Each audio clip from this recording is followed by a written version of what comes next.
guys, and welcome to Sisters in a City with me, Anna Bikili. And me, Mandi XxX. Happy New Year, guys. Happy Persian New Year. Yes, well, it is Persian New Year today. Yeah. But when you hear this, it won't be. Yeah, because we're pre-recording because of my surgery. So yeah, it's definitely not going to be Persian New Year when this come out. But still, because we're in the New Year spirit. There we are. We thought we'd say Happy New Year. It's called Nowruz. So that is Persian New Year. Did you see my table, by the way? Did you like it? So nice. I know you didn't fucking do that table on your own. Who did that table? Mummy did. Well, I know she did because she was telling me, I'm going Sainsbury's and I'm spending so much money on these decor stuff. Yeah, but I took control of it because she was going to buy some weird ass Really? things. And I was like, Mom, I want to go for a clean, classy look. Oh, nice. So yeah, basically we're talking about, Nowruz, Persian New Year. We set out a table with like loads of little bits. And there's 7 S's on the table. Mm-hmm. So it's 7 things that come from nature and that begin with the letter S in Farsi. And each thing symbolizes something else, like something unique, like eggs symbolize fertility. Do you know that? No, but I know like mirror symbolizes your reflecting. Self-reflection. Yeah. It's really, really interesting. I mean, I can't believe I didn't know more about it until this New Year's. Mm-hmm. It's because obviously we were born here. Yeah, we don't know shit. It's really sad because we grow up every year and my mom takes control of everything. She does the table. We just kind of go with the flow. Yeah. But we should definitely start embracing it more. Because, so for example, you should have done one at your house. I wanted to, but the set I wanted to buy was really expensive. And I thought like, since Mummy's doing it, maybe I'll just wait till next year. Because if I should have done it at mine, you're right. But I wanted to buy this really nice one. I don't want to just buy random so basically these dishes that you put the 7 S's in, I wanted really nice ones and I found some on Etsy, but they were like really expensive. So I just thought, wait till next year. How's was like, you lot are weirdos, man. What is this? A weird thing you've got on the table, some patch of grass. It's cute. Do you know what it is? Now I'm like with someone Greek, Cypriot. It's made me want to be in touch with my culture and traditions more because it's like I have this fear of losing it. Yeah, I get what you mean. And I really wanted to just celebrate it this year and go to a party like an Iranian New Year. But Anna's going away for surgery. She can't drink. So it's like, fuck yeah. Yeah. But also for New Year's, we always have like, it's tradition that we have to have a spinachy rice. We call it sabzi polo with fish. Yeah. So my dad went this morning to go and buy fish and he went missing, guys. Like, honestly, so basically I was out, but when I came back home, my mum was like, Anna, I'm worried about your dad. He forgot the name of his road. He got the wrong bus 3 times. And now he's gone to Waitrose to buy fish and he's not been back for 2 hours. I was like, what, Mum? And I'm at this point getting ready to come to the podcast and I'm panicking now. So I call Mandi. I'm like, Mandi, instead of meeting me at the studio for the podcast, come to mine and let's go look for dad. Mate, I got so stressed out. And this Waitrose is literally like 5 minutes down the road from Anna's house. Not even 5 minutes. Like, it's just down the road, one straight road from Anna's. Honestly. So I had a little cry. Mandi had a little cry. We're not really going to go into it because maybe we're just jumping the gun. Maybe we're just like jumping to like conclusions right now and assumptions. I was like Googling early stages of dementia and I was crying my eyes out. But hopefully it's just a bit of like confusion. Yeah. Because like that happens when you get older, right? I mean, I've got confusion. Yeah, me too. But it is really scary because when Mummy said that he got lost 3 times in like the local area, that really worried me. Yeah, it just made me laugh right now that you said mummy. Right. Because you know why? Because I say it as well. But today, the nail lady, we got the same nail technician. She was saying to me, I find it so funny that whenever Mandi talks about your parents, she says mummy or daddy. So do you. And I was like, I do too. And then it just made me remember. Gingerbeard said that to me when I first sort of met him. Yeah, he was like, it's so cute that you call your mum mummy and daddy. He was like, it's like so cute. Not many people do that anymore. Yeah. I don't know why we do that. It's really weird. Anyway, guys. So Anna's going for a boob job. So yeah, that's why we need to pre-record. We might have to do some pre-recording like a few times throughout the summer because bitches need a holiday. Mm-hmm. And if we don't pre-record, you're going to be left with no episodes and you don't want that, do you? Exactly. No. So yeah, I went today to get my nails taken off. Yeah, I know. What the fuck? Why did you do that? It looks so weird. Is it because of the surgery? Yeah, I just wanted to be on the safe side. Yeah. Because sometimes they need to check your oxygen levels. I don't know. They say that, but like, I don't know. I don't know, I just took it off Every time anyway. I've had surgery, I had my nails on. I might as well just take it off because... You're not going to be getting your nails done, yeah? Exactly, and I'll come back and get a fresh set. You I know, love a Gingerbread, fresh he's set. like to me, when Anna goes for her boob job in Turkey, she can be like going out and exploring Istanbul. I was like, mate, she's going to be bedbound. Like, do you even know what surgery's like? That's so funny. It's so lost. Yeah, so... Anyway, I'm jealous that you're getting surgery, yeah? So guys, I got jealous that Anna's getting surgery, so I booked my surgery. She's so And I'm getting this ridiculous. one ear. I'm getting this one ear like slightly pushed back. One ear, not both, just one. Apparently, this ear is more protruding than that ear. I'm going to look straight at you guys and you just tell me what you think.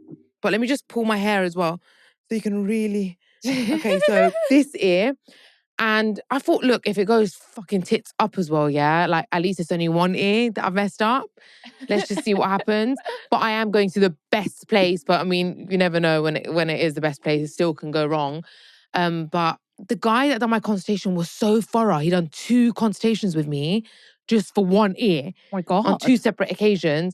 And he like spent so much time. I was like, bro, I didn't have surgeon spending this much time when it comes to my tits or my ass. I know. And this guy's paying so much attention to my ear. That's how it should be though. Right? Don't you think? I mean, I really wish I married a plastic surgeon, you know? I'd be living my best life. I'm so glad you didn't marry a plastic surgeon because God knows what you would have turned out like. You'd be like, even hotter. I'd be like, Mandy, what are you doing this weekend? Hubby's operating on me. The good life, Housewives of Beverly Hills. So anyway, yeah, I'm getting my ear put back. And Gingerbread was like, if you do that, me and you are over. We're done. Good. Someone needs to control you. What? I know. He's like acting like you. He's like, it's your trademark, your ears. That's how I know they need to get done. The fact that he said it's my trademark. They're cute. They stick out in it. Like, a little bit, but they're cute. This one, especially. They're cute. But anyway, forget surgery. Look, everyone, I hope it all goes well. By the time that you watch this, I would be out of surgery. And I'm recording a whole vlog for you guys. I'm going to be keeping you up to date on my Instagram as well. So yeah, you'll definitely be up to date by the time this You'll be up to date with Anna's boobies. Don't worry. Comes out. But other than that, how was your morning, Mandy? I had a terrible morning. It was awful. I was going to say, it's so nice now. The weather's becoming spring. It's getting warmer. Yeah, that was the only good thing. It's making me happier. The weather is actually making me happier. I know, it's amazing. I went for a walk today. Mm-hmm. All right, so my morning went like this, yeah? Yeah. 7:30 in the morning. 7:30? Gingerbread's alarm went off. Oh, God. Mandy has been having the same... If you've been listening to our podcast from the beginning, you'll know about Mandy and this alarm clock thing she's been having with Gingerbread for the last 2 years. And like the same thing happened the night before, the morning before. And I was okay with it because I had a lot of work to do, so I kind of just got up at 7:30. Anyway, his alarm went off, and then I was like half asleep, moaning, slamming things. I can't fucking sleep now. And then went to the spare room and grabbed my shit, went to the spare room, and literally, imagine like half an hour later, I'm not joking, the doorbell rang. Right. And our doorbell is so annoying. It's like 2. One gate, one, and then the front door, and then they come to the front. It's like 3 times you need to get up and go to the door, innit? How annoying is it? Anyway, doorbell rang. And then Gingerbread opens my room. He's like, what's the problem with me? Why are you so moody? Like, my alarm went off at 7:30, but I got up. He did get up, okay? Which, like, is okay. I can't really say anything because he actually gets up. Okay, like, so the last couple times he got up. Okay. But I was still annoyed. What annoys you is when his alarm clock goes off and he doesn't wake up and he just puts it on snooze for 2 hours. Yeah. So he wakes you up for no reason. Yes, Anna, but this time and the last time, why he got up is because I make a fucking fuss. Yeah. So he knows, like, he has to get up. If he don't get up, he knows. He feels that feeling doesn't let him sleep. Yeah. Do you know what I mean? You'll kick off. I get up and I slam the door and I go to the guest room, yeah? So he knows he has to get up just to prove a point. Anyway, the doorbell rings and he comes to my room. He's like, what's your problem? Listen, I'm in a rush, so you need to get the door. Like, I'm really annoyed at this point because he's answered the first gate. Yeah, I'm in bed. He's answered the first gate and he knows the second one is going to go off. And I'm all cuddled up, snuggled up in bed. And then he's like, sorry, I'm late. I need to get in the shower. And then goes in the shower. And then the second bell goes off. I have to get out of bed, answer that door, and then stand by the front door waiting for them to come up the lift. I was pissed off, yeah? Okay. I think that's really bad. Like, does that not show he doesn't love me? Like, Mandy, maybe he's late for work and you've woken up anyway. 2 minutes. 2 minutes, because you know I'm in bed. You know you can see me in that But guest even room. if he waited for the second bell... Like, he knows that bell woke me up in it, the first one, so he's trying to take advantage of it. Like, and not only that, even if he stayed to wait for the second bell, then he'd have to wait for them to come upstairs and then he'd have to entertain whoever it is. So... A Sainsbury's delivery driver, entertain whoever it is. Anna, all of those water bottles, yeah, that I ordered, I had to each one, pick them up, put them inside, pick them up, put them inside. I was just fuming. You're acting like a little spoiled, And then I was like, brat. if your sister's boyfriends or husband did that to your sister when she snuggled up in bed and they couldn't wait a few minutes, to answer the door and bring in those water bottles, you would think that's not right. They're not treating my sister right. But when you do it to me and he was like, you're right, I'm sorry. Oh, wow.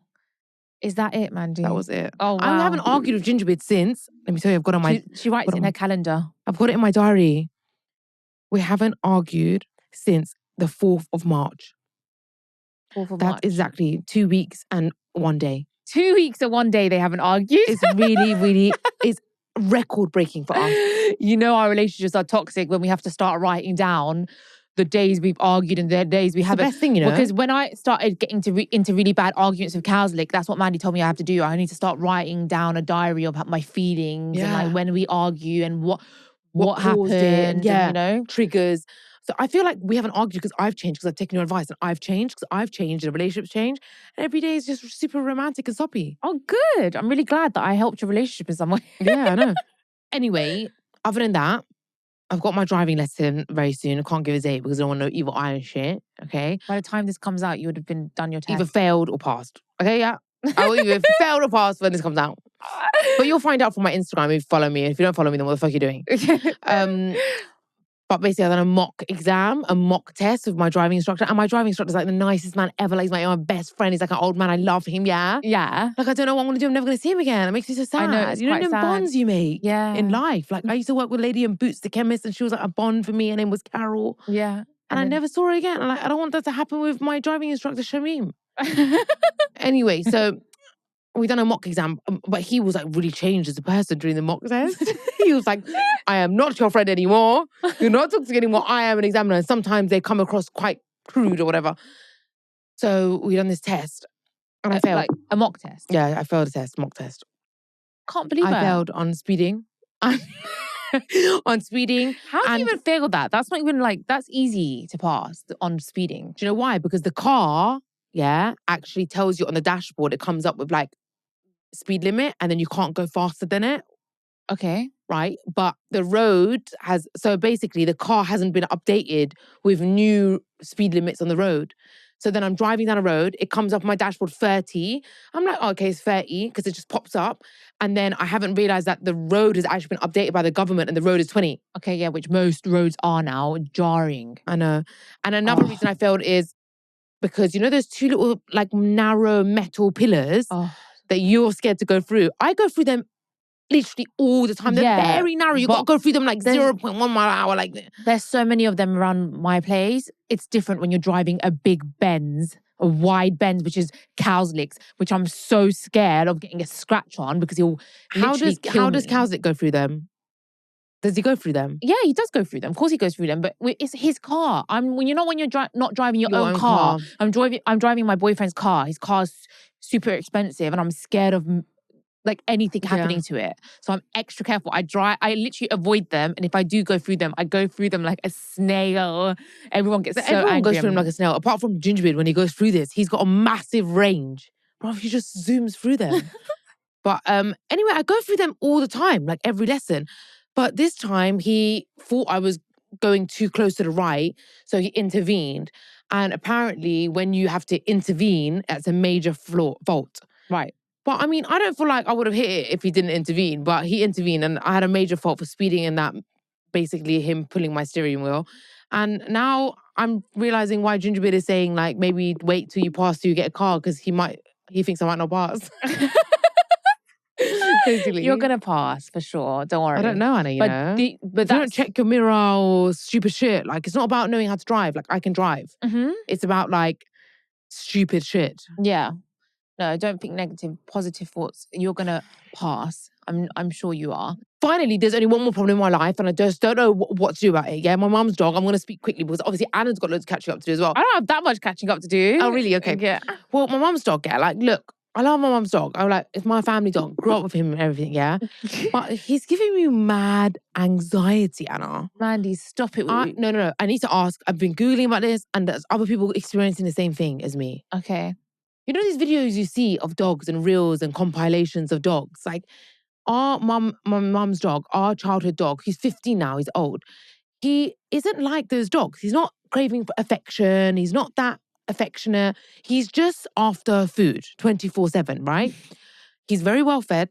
He's been to the vet for checkups. He just went 2 days ago. He's at a good weight. Everything's normal. Everything's fine. He goes on his walks. He gets his treats. He gets his cuddles and kisses. But he stares at me all day. It's something like a horror film. Yeah. I'm just making my egg and I look to the right. He's got two big black eyes from a distance, staring at me. Follows me from room to room, up the stairs, down the stairs. If I breathe in the morning, he's up. If I'm on the sofa and I breathe, he's up. Everywhere I go, the whole house. And like Eddie's not like that. You know, our dog Eddie isn't like that. Like Eddie might be in the kitchen when I'm in the kitchen. He's just under the coffee table, sleeping. He's chilling. He's like doing his own thing. But he's not staring at me. And it's giving me like really bad anxiety. There's constantly two big black eyes staring at me 24 hours in a day. And What has honestly, Google told you? so they're like a specific breed, like as well. Okay. They're called like herding dogs or something. Right. Another thing is maybe anxiety, a dog that has anxiety. But just like this lady, I'm constantly having to say like, go to your bed, go to your bed, go to your bed. And it's just exhausting. But if you say it enough, he'll just get the hang of it. I just feel mean. Do you know what I mean? I feel bad. No, like, just saying it in a nice way. Go to your bed. If I say it in a nice way, he won't. I'm like, go to your bed, and then he'll go. Yeah, but just do that for a while and he'll understand after a while that there's no point. I don't know, he's 15, but like, why is he doing that? Like, I get it here and there, dogs do that. But I've had a lot of dogs. We've had a lot of dogs growing up. I've never experienced this like anywhere I am. I'm like, where, look, it's like a horror movie. He's just there. He's also been moved out of the home that he grew up in. Guys, because my mum's left her house. So he's been in that house for 14 years. He doesn't know anything but that house that she lived in. And now he's been moved around from my place to your place to my place. His owner, which is his mom, isn't with him. Of course, we were his owners as well until we moved out like 5 years ago. Yeah, but his main owner was always mum. Even when we lived in that house, she was the one that fed him. She was the one. So that he has a better life with me. But he's obviously feeling really uncomfortable. He's just left the house that he grew up. It's just food that he wants. Come on, Mandy. He never used to be like that back home. Exactly. So he's left the house that he grew up in. He's not with his owner. So maybe I need advice, guys. It's about anxiety. Relax. It's not like you've got him forever. When mum gets a place. You know, if you came and stayed at my flat, on your own, and you didn't have like a normal job, you would be like, honestly, you get so much anxiety. I don't think I take things as seriously as you, though. Always being watched. What do you mean? He stays with me as well. Your house is very different. Like, my house is huge, so like you can't notice being followed. You won't notice being followed. Like, you really, from the living room to the kitchen, it's such a walk that you feel the follow. I'm really good at like ignoring things. I just don't. But you know what? Gingerbread was at home one evening on his own with Romeo, and he called me and he was like, "What's wrong with Romeo? He like follows me every room and he's staring at me." And I was like, the fact that he's noticed in one evening just shows that I'm not. Well, obviously you're not I'm making not fucking crazy. Do you know what I mean? No one says you're making it up, but it's just a little dog. Relax. Relax. I'm trying to understand like what the root, the cause, like. Do you know what I mean? It's freaking me out. I think it's pretty obvious. Like the things that I said, he's left his childhood home for the last 14 years. He's lived there. His owner isn't with him. He's getting moved from my house to your house to my house to your house. He's also with another dog that he hates Eddie, yeah? Yeah, he doesn't like. So, of course, he's going to be a bit on edge and not acting like a normal dog would. I do so much for him. I give him treats all the time. I cuddle and kiss him when he's in bed. I took him for an hour walk today. Like, I wash his beds and blankets. I shower him. I give him the best life. I'm sure he's a very happy dog, but I'm going to start looking at him back. I'm going to start staring back. Oh, I know. I adore him, but he's like giving me Halloween vibes. It's giving Halloween. No, he's super cute. You're just one of those people. I know people like you, like this. Like it's. I get it. You're annoyed, but I'm just saying it's not that deep. Oh God, it's just a dog that's he's got a bit of anxiety.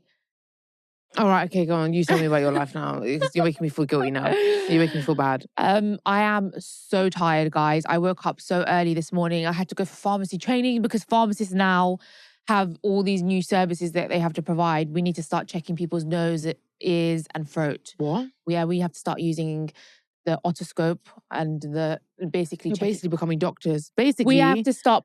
We can actually start prescribing for certain conditions, antibiotics. wow, are they going to give you a pay rise? No, Because I feel like they realize, how can we basically get doctors with less of a wage? Pharmacists. So yeah, went to Chelsea Kings Road to do the training. I was thinking, this is quite different. Usually we'd go to Kings Road for drinks, but Mission though, right? now I'm here looking in people's ears. How far is it though, Kings Road? It's so far away. But anyway, something really weird happened in the pharmacy yesterday, right? So I'm serving this guy, giving him advice, and then he turns around and he goes, "You are so beautiful." Oh, that's nice. And I was like, I don't know what to say because it's a bit awkward, isn't it? Because you know you're in a professional setting. Anyway, I was like, "Oh, thank you." And then the guy I work with was like, "That's harassment, what he just did." Oh, and I was like, I thought we kicked off with the customer. No, the customer had left. And the guy I worked with was like, "Oh, that's harassment." And I was like, that's definitely not harassment. Fucking I mean, hell, man. But it's such a weird one, okay? So where's the line that you draw? Because it can make certain people feel uncomfortable. I was watching a TikTok, a girl was doing someone's nails, another girl's nails, and she was like, "Okay, babe, you're all done." And then the girl turned around and said, "Don't call me babe."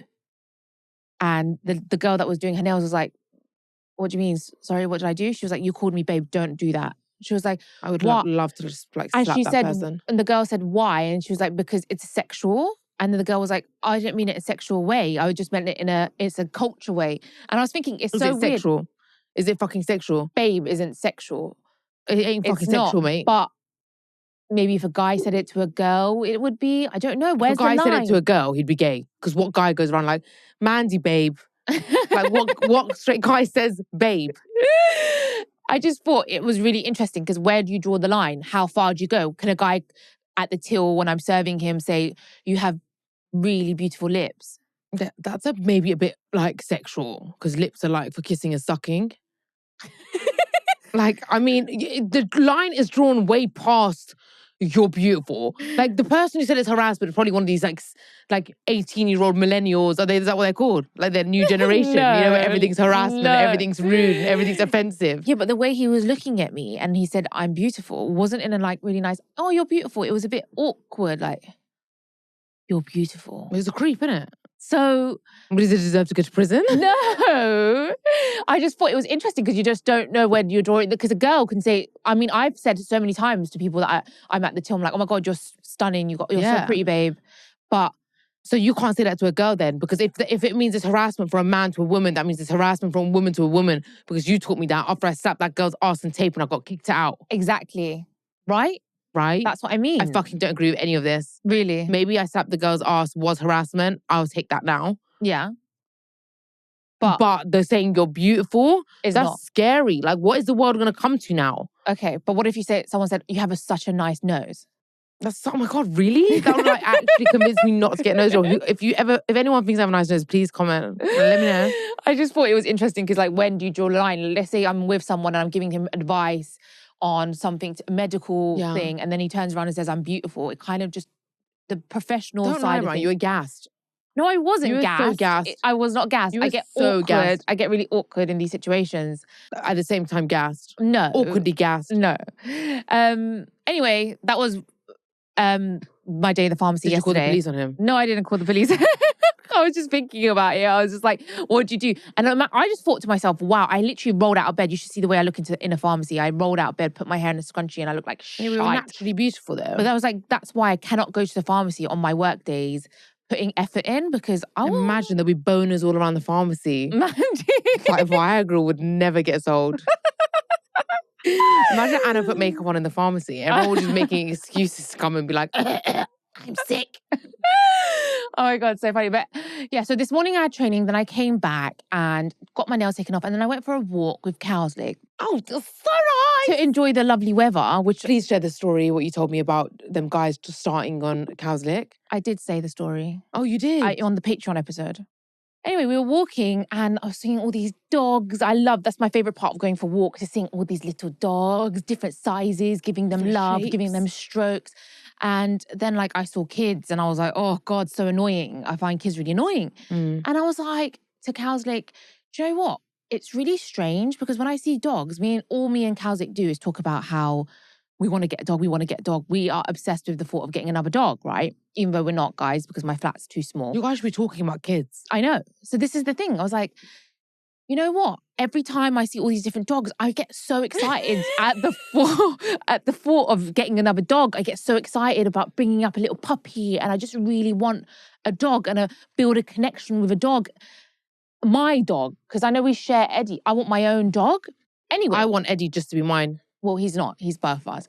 And I was like, but it's such a weird thing to say that I was like telling Kalzik, I don't feel the same when I look at kids. I never look at a baby and like, I really want a baby. And I never feel like, I can't wait till I have a baby and I bring him up and I get that connection. I never have these thoughts. I was like, if anything, when I think about babies, I get scared. Anyway, he looked at me and he looked at me and he was like, do you know what? You saying all these things to me is really making me think, and it's tilting me out, and it just makes me think, are you going to be someone that I can have a future with? But like, bro, you're going to be someone I can be a future with. How are you going to raise a child sleeping all day, bro? Wait, I was like, excuse me?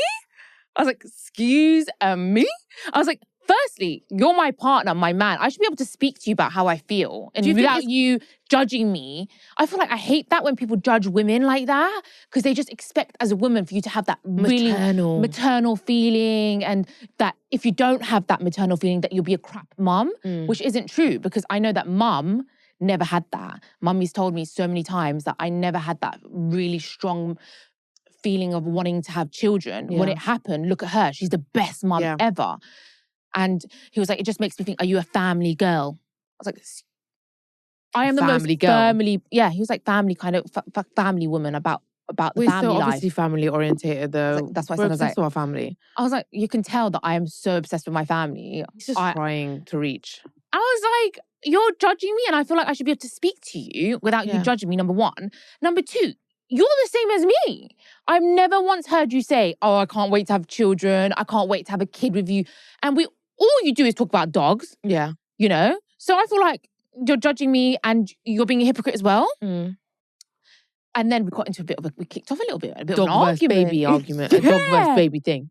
Stupidest arguments, honestly. But it just kicked off between us because I was like, well, you know what? Everything about you tilts me out. Are you going to be a guy for me? Literally exactly what you said. That I can have a future with all your negatives. Yeah. And then it was back and forth a little bit.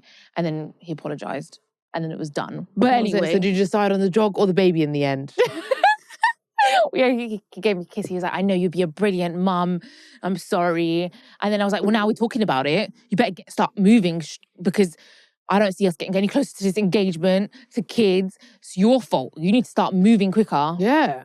I feel like he's doing all these steps in his sleep. Like, like he needs to be thinking about all these things. Like, you guys should be talking about kids, if anything. If anything, not about having kids right now, but you should be having conversations about when are we going to start trying. Real couples, I'm not joking. I'm talking about even this with my relationship, yeah? Like, even if me and Gingerbread aren't getting married right now or getting engaged or having kids, we should be talking about like, oh, when we get married, where would you like the destination to be? Or what venue would you like it to be? Or like, what do you want? How many people would you think? Do you want? Like, that's how you know that person wants to with you. Or if we have a kid, how many should we have? Yeah. You know, like, what would you name them? Exactly. At this stage, that should be the conversations. Yeah. Do you know what I mean? All we're talking about is dogs. I don't, honestly. We had a few conversations like that, but they were always when he was drunk, so they don't count. I feel like, forget the dog. And also with dogs, yeah, like, because you never know what personality you're going to get with a dog. It's the truth. No, I'm being honest. No, they're literally like people. Yeah, like, obviously, Kobe, who I can't even talk about because I'll fucking cry, but he had a very different personality to Eddie. And Eddie's got a very different personality to Romeo. And every dog is like a kid. You don't know how they're going to grow up, their personality is going to be like. So you think every dog is like, you know, every dog's different. Yeah, but also when you go for a specific breed, you kind of know. So when I do get another dog, when I move into a big house, I will go for Research the I will breed. research the breed, and I'm going to get a breed that I want a big dog, and I want a dog that's very Extremely smart, loving, Like loyal. Eddie's so loving. And Yeah. same with cats, because our friend's got a cat and she says her cat's not affectionate at all. And she thinks it's basically the breed, because Lucky is so affectionate. Exactly. So yeah, I'll definitely do research before I get a dog, and it will be when I move into a house. So yeah, it's just obviously I love dogs so much. Whenever I see a dog, I just want one. But yeah, not rushing into that. Don't worry. Yeah, But don't. I mean, today Rushing into a dog is like rushing into having a baby. Basically. exactly. We're going to carry on being on this healthy vibe. We're in good moods. We're in good spirits. And it's going to have new titties, okay? Which you're going to see on the next episode probably, right? Is that how it goes? Yeah. Well, I'm not going to be flashing in the next episode. Well, just keep an eye on her Instagram, do you know what I mean? Because next time she's got her titties out, that's how you know. If it's a good job, I'm going to be next. And we love you. I hope you enjoyed this little catch-up. Let us know, do you like these catch-ups? Because you're always complaining that we do the catch-ups on Patreon, so we thought we'd give you a little catch-up. What do you think? Do you like? We love you guys. We hope you enjoyed the episode. Make sure you comment, like, and subscribe. And we will see you next week. Bye. Bye.